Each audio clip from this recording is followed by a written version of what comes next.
2-3 માર્ચની રાત્રે ગોંડલથી ગુમ થયેલ યુવક 9 તારીખે રાજકોટથી મળે છે પણ મૃત હાલતમાં. બહારથી સામાન્ય દેખાતો આ કેસ ખરેખર ખૂબ ગૂંચવણ ભર્યો છે, કારણ કે સ્પષ્ટતાના નામે જે કહેવામાં આવી રહ્યું છે એ જ વધુ ગુથ્થીઓ ઊભી કરે છે. આ કેસમાં 2 તારીખથી લઈને આજ સુધી ઘણું બધું થયું, પણ આ ઘણી બધી વાતોએ ઘણા બધા પ્રશ્નો પણ ઊભા કર્યા છે. એ પ્રશ્નોનો ક્યારે ઉકેલ આવશે એ તો એક પ્રશ્ન છે જ, પણ કોણ ઉકેલ લાવશે એ પણ એક પ્રશ્ન છે. યુવકના પિતા અને એસપી વચ્ચે થયેલ વાતચીતનો ઓડિયો વાયરલ થયા બાદ આજે ફરી આ બાબતને લઈને એક ઓડિયો વાયરલ થયો છે. શું છે આ વાયરલ ઓડિયો અને ક્યાં છે આ વણ ઉકેલાયેલા પ્રશ્નો, જાણીએ અહેવાલમાં. જય હિન્દ, BSI TV ન્યૂઝ પર આપની સાથે હું છું નિધિ ગઢવી. ગોંડલમાં 3 માર્ચે રાજકુમાર જાટ નામનો UPSCની તૈયારી કરતો એક યુવક ભેદી રીતે ગુમ થાય છે.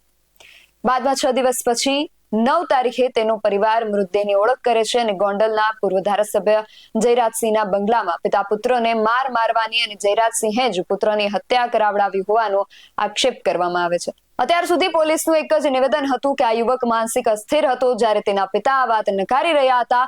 પણ આજે એક ઓડિયો ક્લિપ વાયરલ થઈ છે અને કહેવાય રહ્યું છે કે આ વાતચીત ગણેશ ગોંડલ અને મૃતક યુવકના પિતા વચ્ચેની છે.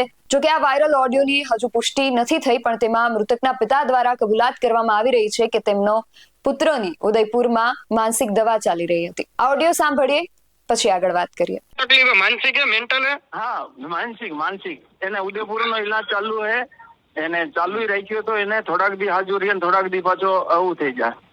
આ મામલે ઘણું બધું બહાર આવ્યું છે, પરંતુ આ ઘણું બધું પણ ક્યાંક ને ક્યાંક અધૂરું હોય તેવું લાગી રહ્યું છે. CCTV ફૂટેજ સામે આવ્યા, ઓડિયો ક્લિપ્સ પણ વાયરલ થઈ, પોલીસનું નિવેદન આવ્યું, ઘણું બધું થયું, પણ છતાં અમુક પ્રશ્નો છે જે હજુ પણ અડગ ઉભા છે. આ બંને પિતા પુત્ર જયરાજસિંહના બંગલામાં શા માટે ગયા હતા? આખરે પિતા પુત્રને જયરાજસિંહના બંગલામાં જવાની જરૂર કેમ પડી? પિતાના નિવેદન મુજબ તેઓ જયરાજસિંહના બંગલા આગળથી પસાર થઈ રહ્યા હતા. તે દરમિયાન ત્યાં ઉભેલા કેટલાક શખ્સોએ તેમને અંદર બોલાવ્યા, તેના કારણે તેઓ બંગલામાં ગયા હતા. પણ જે CCTV સામે આવ્યા એમાં એ પોતે હાલી ચાલીને અંદર જઈ રહ્યા હોવાનું દેખાઈ રહ્યું છે. તો અહીંયા આ વિરોધાભાસ કેમ? પછી જે પ્રશ્ન થાય છે કે પિતા પુત્રની ગણેશ અને તેના માણસો સાથે શું વાતચીત થઈ? એક તરફ મૃતક યુવકના પિતા વાતચીત બાદ મારામારી થઈ હોવાનો આક્ષેપ કરી રહ્યા છે, તો બીજી તરફ પોલીસ આવી કોઈ ઘટના બની ન હોવાનું જણાવી રહી છે. જોકે આ મામલામાં સંબંધિત જયરાજસિંહના બંગલાના 2 CCTV ફૂટેજ પોલીસ દ્વારા જાહેર કરવામાં આવ્યા છે, પણ પિતા આ CCTV ફૂટેજ અધૂરા હોવાનું જણાવી રહ્યા છે. માટે જો આ CCTV અધૂરા છે તો પૂરા જાહેર કરવામાં કેમ નથી આવ્યા? પુત્ર ગુમ થતા પિતાએ ધારાસભ્યના બંગલામાં મારપીટ થઈ હોવાનો આક્ષેપ સાથે ફરિયાદ કરી, તો પોલીસે આ મામલે શું કાર્યવાહી કરી? આ કેસમાં પોલીસની ભૂમિકા પહેલેથી જ શંકાના દાયરામાં રહી છે. સૌપ્રથમ તો જ્યારે પણ પોલીસ સમક્ષ કોઈ ફરિયાદ કરવામાં આવે ત્યારે પોલીસે ગુનો નોંધી તે સંબંધિત તપાસ કરવાની હોય છે. જોકે આ કેસમાં પોલીસે પિતાની ફરિયાદ બાદ જયરાજસિંહ કે ગણેશની કોઈ પૂછપરછ કે સ્થળ તપાસ કરી હોવાની કોઈ વાત હજુ સુધી ધ્યાને નથી આવી. અને આ સાથે રાજસ્થાનના એક સાંસદ અને ગુજરાતના ધારાસભ્ય અમિત ચાવડાએ આ મામલે સોશિયલ મીડિયા પર પોસ્ટ કરી, અને વળી અમિત ચાવડાએ તો જયરાજસિંહના નામના ઉલ્લેખવાળી પોસ્ટ કરી હતી, છતાં તેમની કોઈ પૂછપરછ કરવામાં આવી હોવાનું સામે નથી આવ્યું. માટે પોલીસની કાર્યવાહી પર અહીંયા સવાલો ઉભા થયા છે. શું રાજકોટ પોલીસ પોતાના જ જિલ્લાના કેસો પણ નથી ઉકેલી શકતી? તેવો પણ એક પ્રશ્ન ઉભો થઈ રહ્યો છે. લગભગ 4 માર્ચે યુવકનું મોત થયું અને તેનો મૃતદેહ રાજકોટ સિવિલના કોલ્ડ સ્ટોરમાં રાખવામાં આવ્યો હતો, અને પોલીસ 9 તારીખ સુધી યુવકને ગુમ થયેલ તરીકે શોધી રહી હતી. તો શું અજાણ્યા યુવકના કોલ્ડ સ્ટોરમાં પડેલા મૃતદેહના વાલી વારસા શોધવા માટે પોલીસે કોઈ તસદીદ નથી લીધી? સામાન્યપણે પોલીસની કામગીરી શું હોય કે કોઈ અજાણ્યા વ્યક્તિનો મૃતદેહ મળે તો પહેલા ગુમ થયેલ લોકોનું લિસ્ટ ચેક કરવામાં આવે કે રખે એમાંથી તો કોઈ નથી ને, પછી આગળ કાર્યવાહી થાય. તો રાજકુમારના તો ઠેક ઠેકાણે પોસ્ટર લાગ્યા હતા, રાજકોટ તરફ આવી રહ્યો હોવાના CCTV પણ સામે આવ્યા હતા, તોય પોલીસને આ કેમ ન સૂઝ્યું? એ સિવાય જે પ્રશ્નો ઉભો થઈ રહ્યો છે એ છે પોલીસે અધૂરા CCTV કેમ આપ્યા? પોલીસે જયરાજસિંહના બંગલોના જે CCTV ફૂટેજ જાહેર કર્યા એમાં પિતા પુત્ર અંદર આવતા તો દેખાઈ રહ્યા છે, પણ બહાર જતા હોવાના CCTV પોલીસે જાહેર નથી કર્યા. તો એ કેમ ન કર્યા એ પણ એક પ્રશ્ન છે. યુવકના પિતા કહી રહ્યા છે કે બંગલોના અધૂરા CCTV કેમ જાહેર કરવામાં આવી રહ્યા છે? અમે અંદર આવીએ છીએ ત્યારના જ CCTV છે, પરંતુ બહાર નીકળ્યા ત્યારના કોઈ CCTV જાહેર કરવામાં નથી આવ્યા.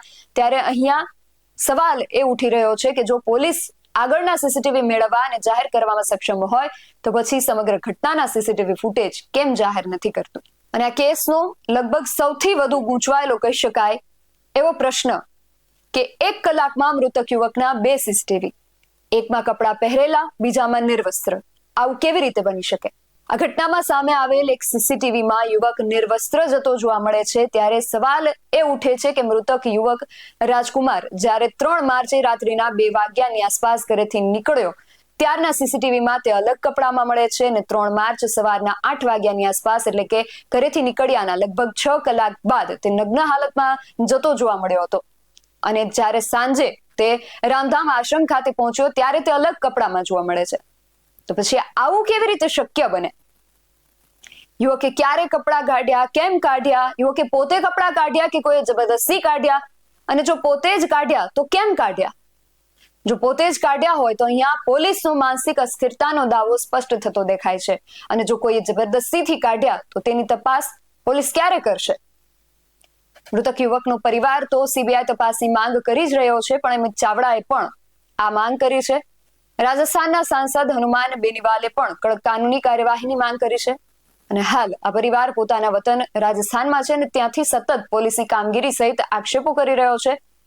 આ બધા આક્ષેપો વચ્ચે આ બધા પ્રશ્નો હજુ પણ અડીખમ ઉભા છે. આ ઉભા થયેલા પ્રશ્નોનો ઉકેલ કોણ અને ક્યારે લાવશે એ પણ એક પ્રશ્ન છે. ગોંડલના આ જે કેસ છે એ વિશે તમારું શું માનવું છે? અમને કમેન્ટ કરીને ચોક્કસથી જણાવજો. આવા જ વધુ અહેવાલો સાથે મળતા રહીશું. તમે મારી યુટ્યુબ ચેનલને સબસ્ક્રાઇબ કરવાનું અને અમને ફેસબુક અને ઇન્સ્ટાગ્રામ પર ફોલો કરવાનું ભૂલશો નહીં. બાકી અવનવી અપડેટ્સ માટે આપ જોતા રહો BS9 ટીવી ન્યૂઝ, સત્યની સાથે સત્યની ખોજ.